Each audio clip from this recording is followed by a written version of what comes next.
What toys are best for ADHD kids? How about any toys that don't involve the use of a screen? I'm joking about that, but here's what I want you to think about when shopping for toys for a child with ADHD. Number one, I love to see any kind of toy that involves physical movement because physical movement is so important for kids with ADHD, particularly those who have a propensity to be sedentary and like sitting in front of screens or tend to say things like, I don't like anything but video games. So any type of toy that can get them moving, can get them outside doing things, that's great. Number two, any toy that involves the use of executive function skills, because the more kids use their executive function skills, the more they're helping to develop them. So things like Legos, playing an instrument, any type of crafts, things like that.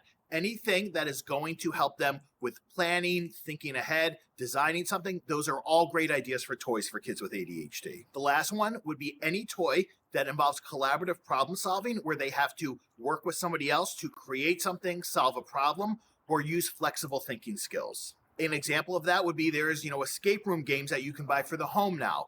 There's other types of puzzle games. Things like that are really good for kids with ADHD because the more that they can engage in collaborative problem solving and work together, that's also really good for building executive functioning, but also learning how to engage in those collaborative problem solving skills where they have to work with others. Last thing I want to mention.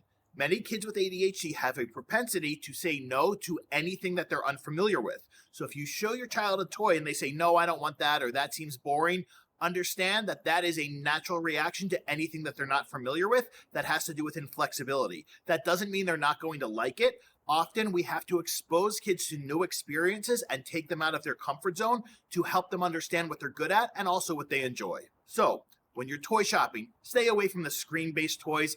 Do your research. There's some really cool toys out there. And remember, if your child automatically says no to something or says that they're not interested in something, that doesn't mean that's accurate. It means that they're just initially saying no to something that they're not familiar with. And the way that they find out what they're good at and what they enjoy is through having new experiences and through us exposing them to new experiences and new toys. And I'll talk to you soon.